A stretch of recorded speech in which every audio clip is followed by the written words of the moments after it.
Here's an interesting fact about alcohol. Hit me.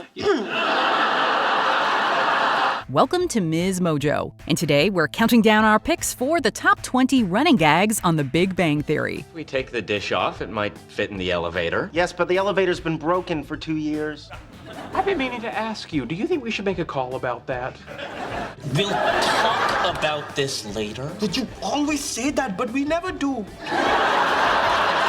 But you love that spot. No, I love my mother.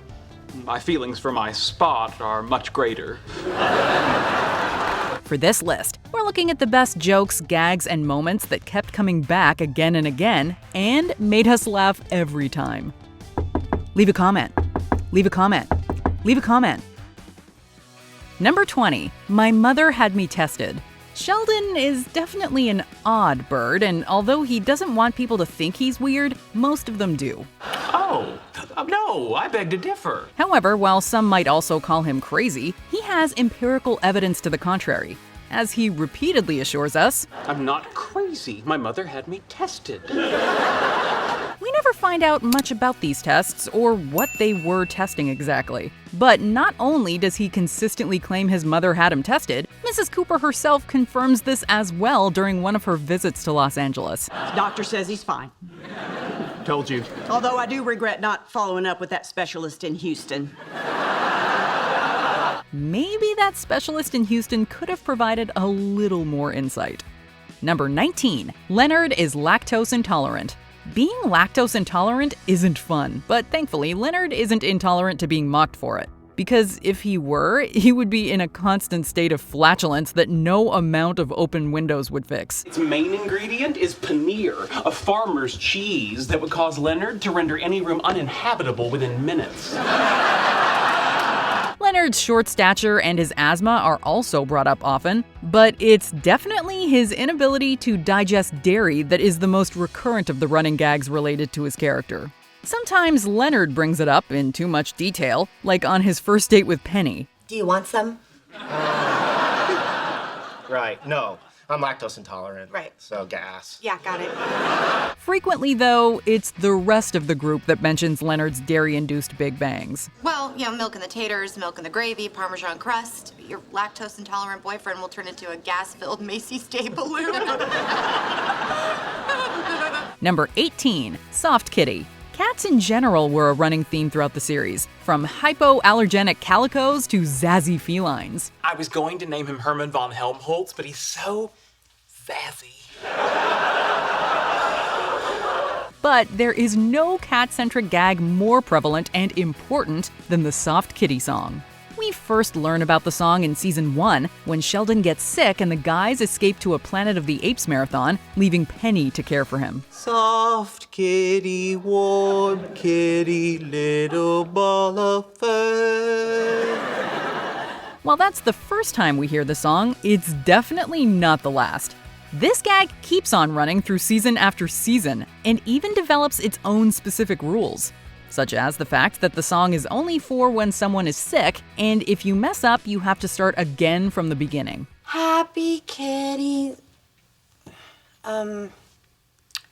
Sleepy kitty. Sleepy kitty. No. Start over.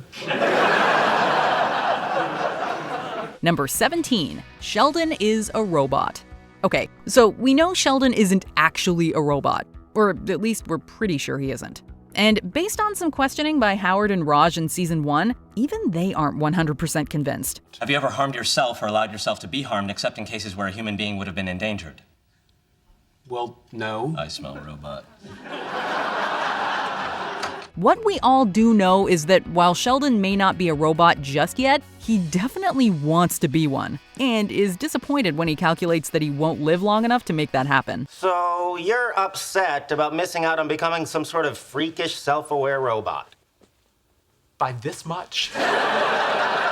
However, it does lead him to create a pretty cool mobile virtual presence device in an attempt to avoid the dangers of the outside world, as well as adding Brussels sprouts to his diet. The latter of which causes him, and not Leonard, to be the flatulent roommate for once. Funny how things worked out, isn't it? Oh, Lord, I think it's about to burst!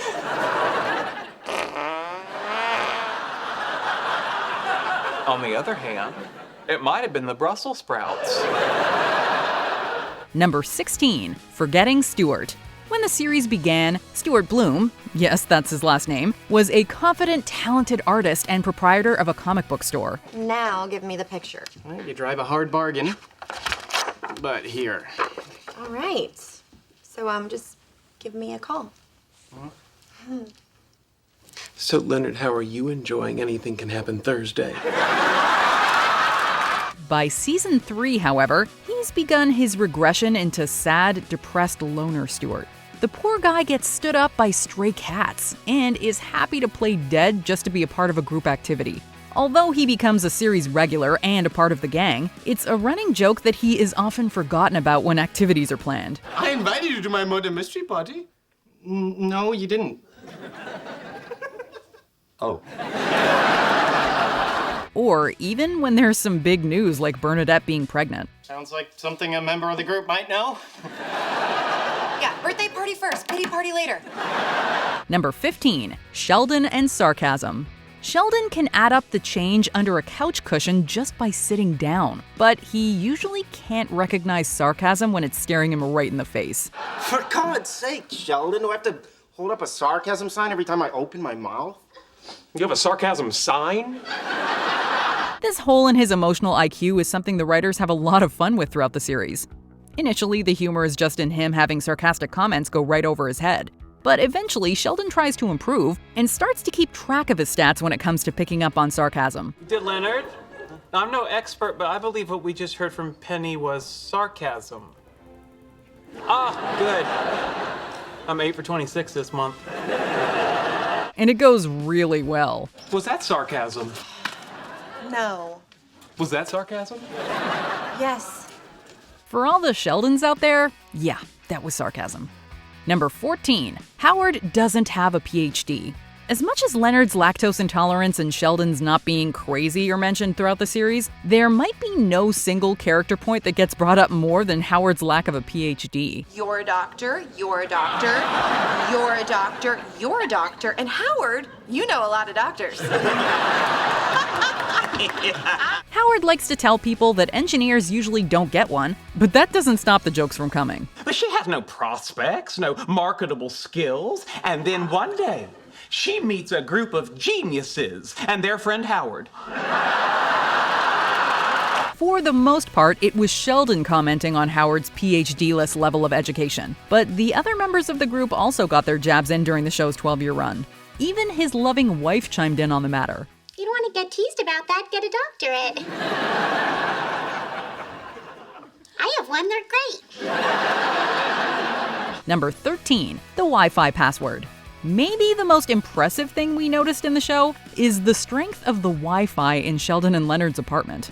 Many of us have probably experienced weak Wi-Fi in different rooms of our house, and yet on the 4th floor at 2311 North Los Robles Avenue, the Wi-Fi in the guy's apartment is strong enough that Penny can use it in her unit across the hall. Hey, Leonard, is your Wi-Fi down? I can't get on. Oh, Sheldon changed the password. It's now Penny is a freeloader. It might be a tad unrealistic, but we're okay with it because it leads to some very funny moments whenever Sheldon changes the Wi-Fi password. If you can't get me to stop eating your food, what makes you think you can get me to stop using your Wi-Fi? I believe that you're capable of great change. Leonard can usually be counted on to give the new password, though. And the formatting, at least, is always the same. Yes, it's Penny, get your own Wi-Fi, no spaces. Thanks. Number 12, Bernadette sounds like Howard's mom. We got a little glimpse of this one early on in their relationship when Bernadette and Raj were bonding over teasing Howard. They poked fun at some of his favorite jokes and both did their impression of his mother. Howard, help me out of that sub, I'm stuck again.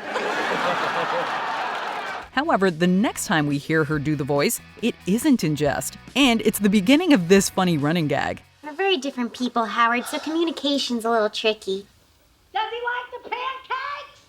He didn't try them yet! An added dimension to this is the fact that Howard doesn't initially pick up on the fact that she sounds just like his mother. It isn't until she yells at Sheldon and Leonard one night during dinner that it finally clicks. You guys ever notice sometimes Bernadette sounds like my mom? I don't hear it. No, not at all. Number 11, Howard and Raj are a couple. The running gag that Raj and Howard are a couple is hard to miss. Even Leonard's mother sees it the first time she meets them in season 2. Both selective mutism and an inability to separate from one's mother can stem from a pathological fear of women. It might explain why the two of you have created an ersatz homosexual marriage to satisfy your need for intimacy. Whatever the reason for it, this relationship is played up throughout the series after that. The two best friends often argue like a married couple and have gone as far as to seek professional help. We're just saying all the things we love about each other. Oh, like you and I did at couples therapy. They even kissed 2 times, once virtually, and they've felt each other up. We aren't sure what base that would be for Bernadette, but it sure sounds like first base to us. Maybe. Number 10, restraining orders. One might not think of restraining orders as comedic fodder, but on The Big Bang Theory, not only are they played for laughs, they are played on repeat throughout the series. Wait here. I'll get some Alka-Seltzer so we can build that rocket and we can shoot it at Bill Nye's house. As long as I'm not within 500 feet of it. We know Sheldon is harmless and definitely wouldn't hurt anyone, especially his idols, but he can also be a little, let's call it, persistent. It is this quality that led to a number of restraining orders filed against him. Boy, a restraining order from Stephen Hawking. It'll look so nice next to the ones he's already got from Leonard Nimoy, Carl Sagan, and Stan Lee. The ones from Leonard Nimoy and Carl Sagan are just mentioned on a few occasions, but we are witness to the ones filed by Bill Nye the Science Guy and Stan Lee. You boys may have had gelato with Stan Lee and gotten autographed comics, but I saw the inside of his house and got an autographed application for a restraining order. Number 9, Amy crushing on Penny. The growth of Amy Farrah Fowler was one of the biggest character transformations on the show. That sounds so great, but I have a little more studying to do. Can you believe this nerd? When we first met her, she was a robotic female version of Sheldon who only dated once a year to get her mother off her case, and disliked physical contact from anyone, even Penny. Please don't touch my breasts. I wasn't going to. All right, I just want to establish boundaries. Cut to a few years later, and she's getting drunk in Vegas, writing sexy Little House on the Prairie fan fiction about Sheldon, and totally girl-crushing on Penny. And Penny's reactions, from awkward to flattered, take these running gags across the funny finish line. There's not a hair on my body I wouldn't let this woman trim. Number 8, Penny loves wine. After 12 seasons of The Big Bang Theory, we still didn't know Penny's last name. But we did know that she loves alcohol, particularly wine. She might not have a clean glass to drink it out of, but that won't stop her from getting her buzz on. Yep, that's good. Wine glasses should have handles. And Penny's love for the grape juice that burns is often commented on and joked about throughout the series. Hey, you guys want to play a drinking game? No, we'll never win. You always play the drinking game. It also serves as the catalyst for a few of the biggest moments on the show, including her first ever kiss with Leonard and that ill-advised hookup with Raj Quickdraw Koothrappali. This never happened. Do you understand me? Really? Still can't talk to me? Number 7, food questions. Sheldon is a man of routines and habits, and when he finds something he likes, he sticks to it. There's no harm in trying something new. There's a lot of harm in trying something new. Well, that's why we test out drugs and cosmetics on bunny rabbits. That includes his food, as anyone who brings him his meal is sure to discover via a barrage of questions regarding its contents and preparation. Did you remember to ask for the chicken with broccoli to be diced, not shredded? Yes. Even though the menu description specifies shredded? Yes. Brown rice, not white? Yes. Did you stop at the Korean grocery and get the good hot mustard? Yes. Did you pick up the low-sodium soy sauce from the market? Yes. Thank you. You're welcome. What took you so long? While there are a few people who get the full questioning treatment, most of the time it's Leonard on the receiving end. Leonard does get to turn the tables on his roommate one time, though, and inundate him with questions. Black beans, not pinto beans? Yes. Double guacamole? Of course. No cilantro? Nope. Lettuce shredded, not chopped? Yep. You understand why I'm doing this to you? I do. That'll be all. It is a very happy moment for Lenny. Number 6, Bazinga. No running gag or quote from the show has been entrenched into our pop culture lexicon more than Bazinga. Once again, you've fallen for one of my classic pranks. Bazinga. If you don't own a red t-shirt emblazoned with the word, know someone who does, or have seen someone wearing one, we assume you haven't left your house in the last decade. The word was first uttered on the show in the season 2 finale, and was last heard in season 8 when Sheldon announced his sheldon@bazinga.biz email address. Why .biz? Because I just gave you the business. And also Bazinga.com was taken.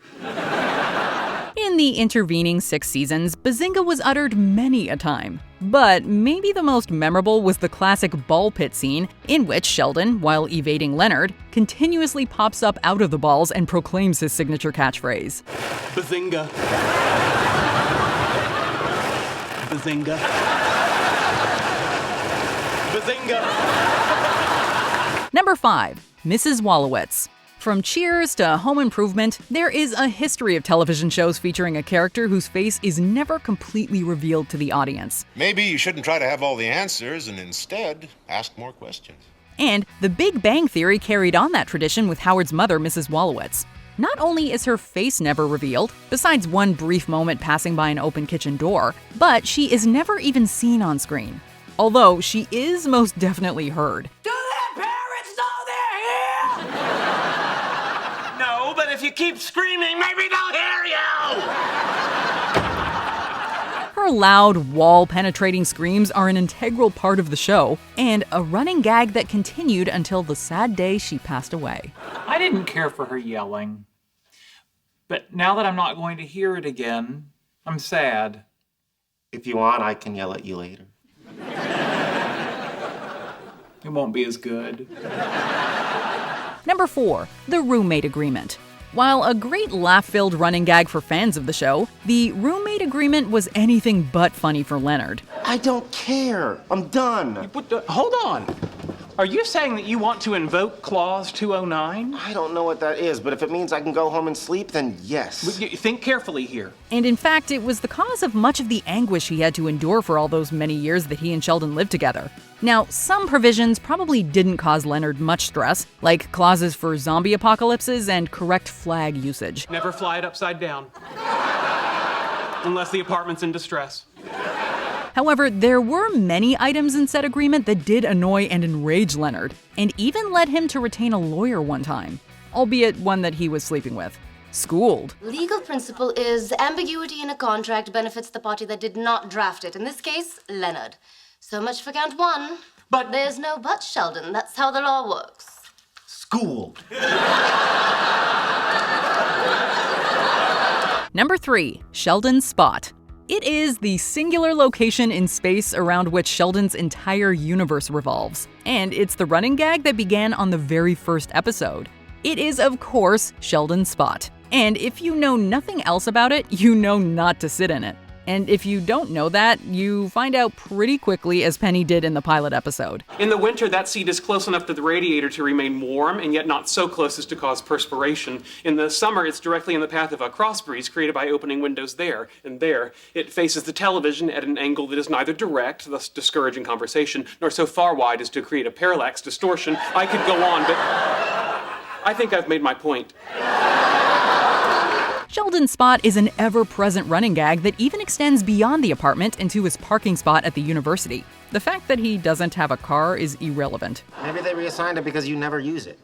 Well, I'm not using my nipples either. Maybe you should reassign those. It also leads to one of the most heartfelt gestures of the entire show when he gives his spot to Howard, even if it only lasts 94 seconds. I changed my mind. Get out of my spot. Number 2. The Broken Elevator. On the surface, there may not be anything inherently humorous about a broken elevator, but the fact that it is broken does lead to some funny situations, often involving heavy items being carried up the stairs. Almost there. Almost there. Almost there. No, we're not. No, we're not. No, we're not. This includes new furniture for Penny and a time machine for Leonard. The broken elevator with the crime scene tape across it is a silent yet ever-present character on the series. Sheldon, when is your landlord going to fix the elevator? I don't know. Lately, we've been talking about converting it into a missile silo. One that becomes so ingrained in the fabric of the show that when the elevator is finally fixed in the penultimate episode, it leads to one of the biggest audience reactions of the entire series. I can't take any more.